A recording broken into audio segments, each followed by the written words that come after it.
Мұрат Мөңкеұлы «Үш қиян». Мұрат Мөңкеұлы қазақ халқының суырып салма ақыны, төкпе жырауы болып табылады.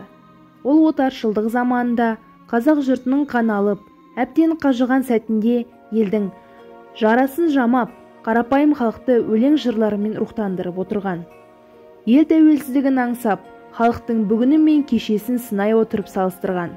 Ал ақынның «Үш қиян» өлеңінде халықтың қара шаңырағы шайқалып, босағасы тари түскендігін қара өлеңінде айқара көрсетіп баяндай білген.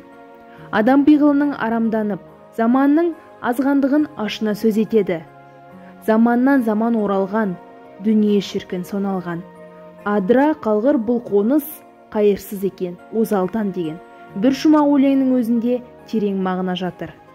Сол кезеңдегі адамдардың өзгеруі, бірін-бірін сыйламағандығы, тіпті көре алмаушылығы анық байқалады. Ал осы өлең арқылы заманға қандай келбет ашылған, біз оны байқай аламыз ба? Мұрат Мөңкеұлы өзінің ақындық дарыны мен заманға қарап түйген ой арқылы осы өлеңде бізге қоғам өмірін, қазақ тағдырын ашып көрсеткен. Ең алдымен ата-баба қанын төгіп қорғап, қол салғызбай, мәпелеп келе жатқан жерді тартып алуын, еділді тартып алғаны, етекке қолды салғаны, жайықты тартып алғаны, жағаға қолды салғаны деп ашына айтқан сөзінен заманға шындығын байқаймыз. Сол кездің өзінде орыстардың қазақ халқы амалсыздан орыстан бодан болып, бас бостандығынан айырылғаны жүрекке ауыр тиеді. Ал осы өлең арқылы Мұрат замана шындығын қалай жеткізген? Бұл өлең арқылы біз қазақтардың басына өткен қиыншылықтарды қалай көре аламыз? Қазақ халқы ерте заманнан бостандық пен еркіндікті кең дала төсінде жүрген шағын аңсайды. Осының өзі ақынның өлеңіндегі көріністі аңғартады.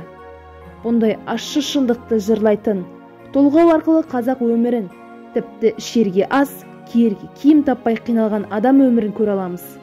Бастан өткерген қиындығы көп ауыртпалық көргені, өз үйінде шалқып жүре алмағандығы да байқалады.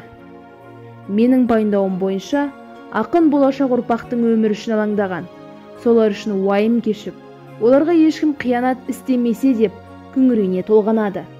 Ашу суға тойдырып, шашын мұртын қойдырып, ғасырдан ғасырға жалғасып, келе жатқан ата-баба мұрасын бұзылар ма деп қорыққан.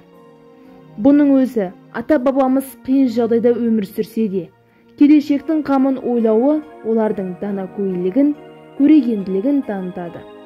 Құдайға шүкір, қазір біз бейбіт өмір кешудеміз. Тәуелсіздік жолында қан төгіп, жанын берген азаматтарымыздың аңсаған азаттығында біз жетіп отырмыз. Әрине, бұл осы кісілердің арқасы деп білемін.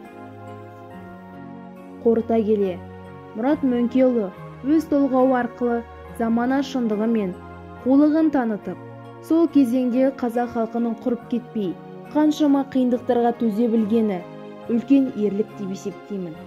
Ақын сол арқылы бізді табандылыққа тәрбиелей отырып, еркіндіктің қадірін бағаласын деп дәріптегендей.